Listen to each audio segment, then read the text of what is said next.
Hey, mini wargamers. So before we were crusading in the trenches, we were fighting off the Martian invaders, and the tripods are back. Abby Normal Media brings us All Quiet on the Martian Front version 2. In this video, we'll do a Kickstarter unboxing.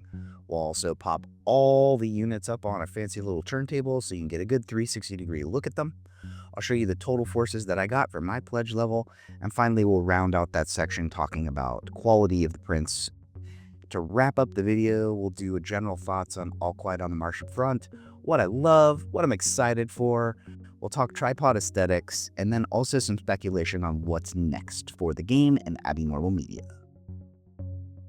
Alright, so I went in for the first encounter pledge level, which was the base starting level to get a modest Martian and German force, but with unlocks, it got crazy. Right on top of the box, the classic decade-old first edition Martian assault tripod. Very cool that they included that. But inside the box, little boxes full of all sorts of resiny goodness. Just prints everywhere.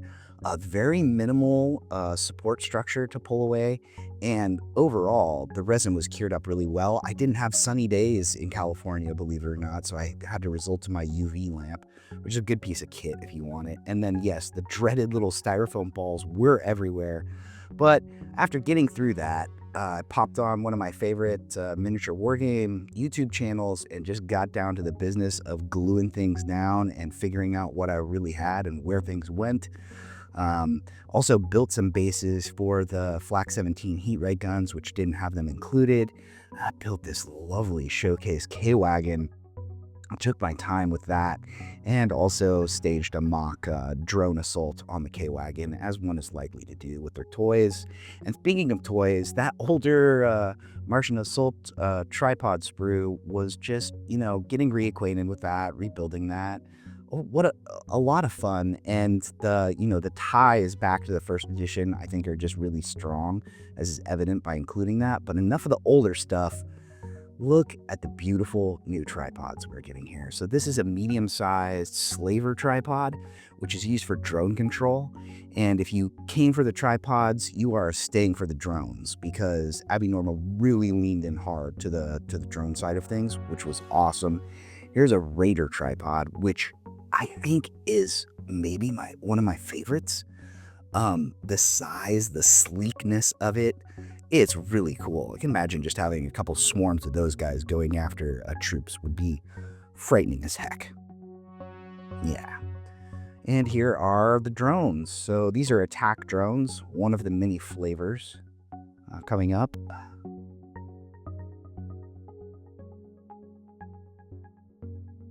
And here we have heat ray drones.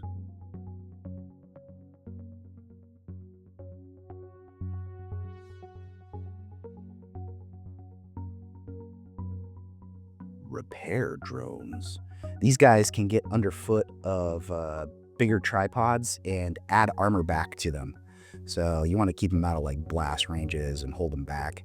These are bombardier drones. I'm not sure of their rules yet. I'm assuming they dish out some long distance Martian lovin'. These beauties are the Raven drones. I think these might be my favorite drones. I was so taken with them. I did not love the flight stands that were included with them, so I built my own off of just some nails that I had, sawing off the ends, adding some magnets underneath the drones, as one is wont to do, and bam, it works out great. And here we have the smallest of the drones. Are they really drones? They're really Martian zombies, the little Lobotatons.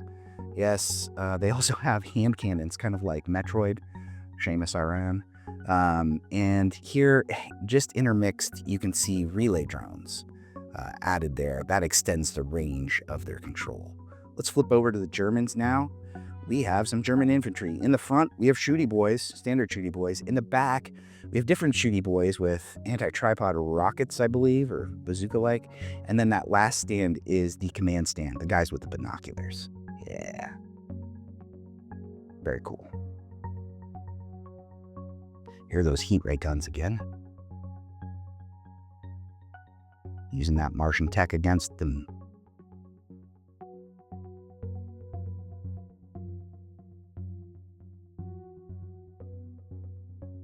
The Ardhard armored car. Yeah. Cool. These have flamethrowers on them. That's a bit of historical fiction, but pretty cool. This is an A7V that is the most historically accurate version of the German tank, with a cannon on front, but it's supposedly a troop transport, which is ahistorical. This is an assault version of the A7V with a bigger cannon on the front and a flamethrower equipped A7V. So you are well A7V'd out if you went in at this level. And here they all are, so you can get a little look at the difference in the pointy weapon bit at the front. And here is the Sturmpanzerwagen Oberschließen, or as I call it, the Overstrudel. This is a prototype tank. They built about 2 of them, super modern looking. I did not like this at first until I learned more about the history. This one's equipped with a chain gun, which is not historically correct. Here's the one with the cannon, which is historically correct.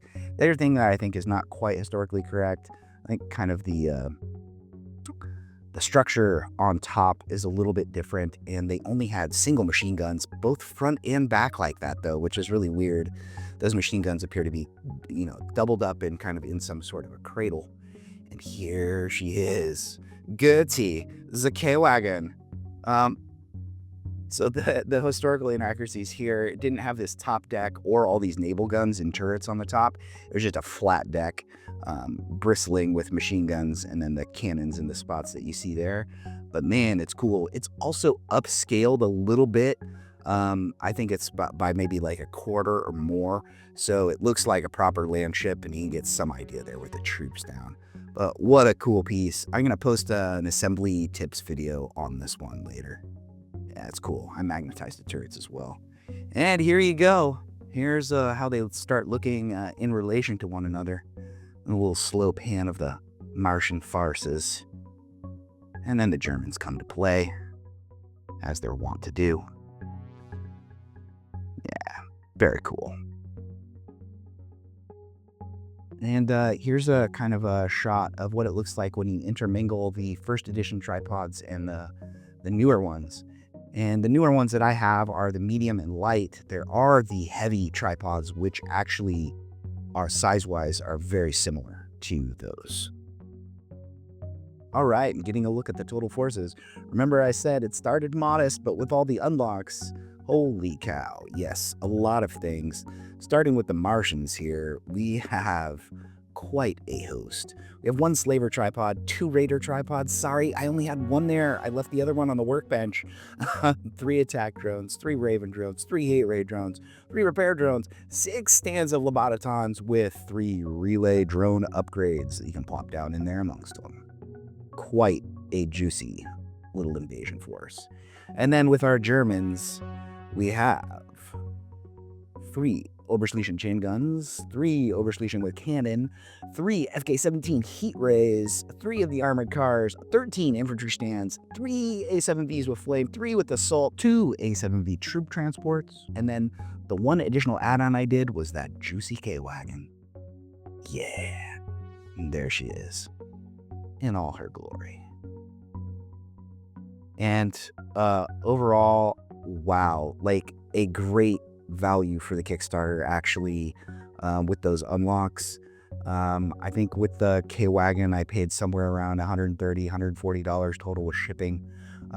Seems well worth it to me. And yeah, let's talk about quality now. Okay, so we're going to start by talking about the defects that I had. I couldn't quite tell how to offset the heat gun installation here, so I just used a little piece of Q-tip in there. That worked great. One of my Raven drones has seen combat. It lost the end of its tail fin. That's totally just narrative good stuff. And one of my lobotomons, she's a little bit shorter than the others. All in all, very easy to deal with. The one repair that I'm likely to make is the bottom rung of my K-Wagon top turret was broken, so I'm likely to repair that.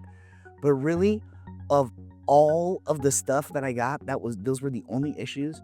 No broken guns, no missing machine guns, which were hidden all inside the internals of A7Bs and K-Wagon pieces. Like I said, the resin was cured up well. I mean, one of the best 3D printed Kickstarters I've ever received. So well done, Abby Normal. All right, so what I love about All Quiet on the Martian Front, basically it's all the stuff that's making it drip with theme. We've got World War I, which has become very popular the past year. Obviously Trench Crusade, but more so than that, there's War Transformed and then Forbidden Psalm.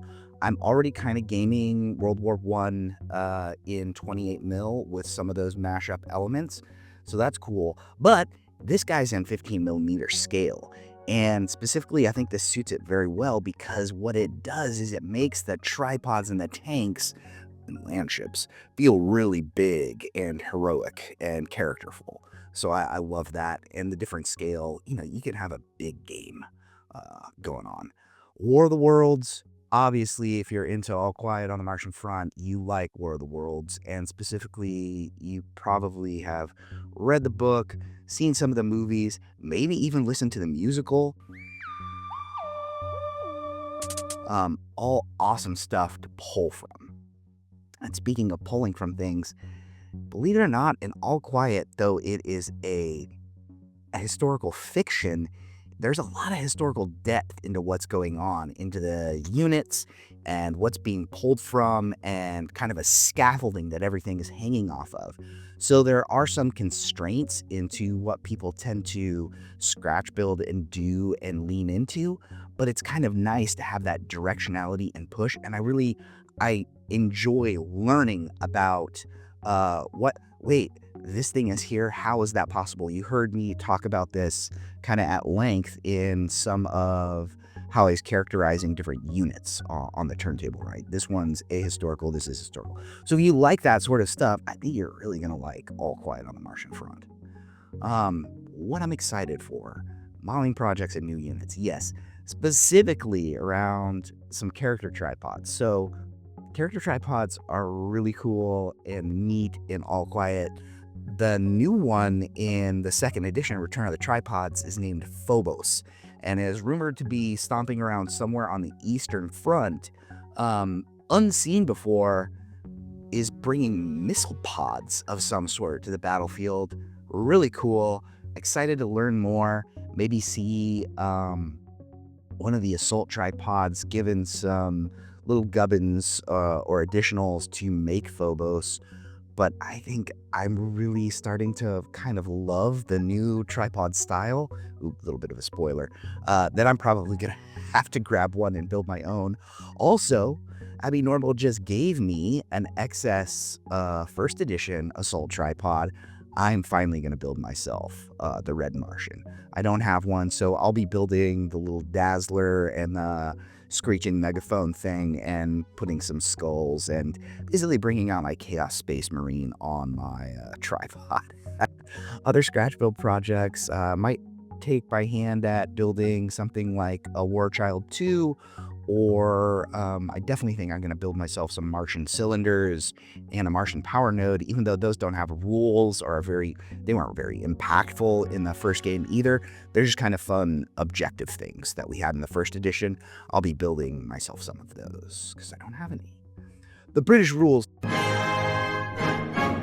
I'm excited for the British to finally be coming. Though poor Abby Normal, they're saddled with all the historical baggage from the first edition, so they got to come up with sticky tanks and mine layers and the Kitchener tank and the mono tank and rules for their armored cars, and all of that stuff has to be done. But I have faith that they're probably going to unleash that on us sometime relatively soon. And then the new units and forces, just like what Abby Normal, where they may take it next. I have some thoughts about that we'll get into in just a second. Let's switch gears and talk tripod aesthetics. So, I'm gonna be honest. Initially, I was not really in love with tripods as seen on the Kickstarter. But as you've heard me say, they've really started to grow on me, and they're specifically having them next to my first edition tripods is really helping kind of cement that. And I kind of love the differences now between them. Um, and I think painted up in a unifying paint scheme, they're just going to look really good. So I have a cheating answer for which is my favorite tripod style. Can I take both? Classic throwback retro sci-fi style from first edition, and much more modern and, dare I say, kind of believable looking tripods in this edition. And like, as is evidenced by the beautiful background art we have here from Abnormal, like these things are just cool looking. All right, so what's up next for All Quiet on the Martian Front 2nd edition, the return of tripods? Well, we sort of know because Abnormal's told us.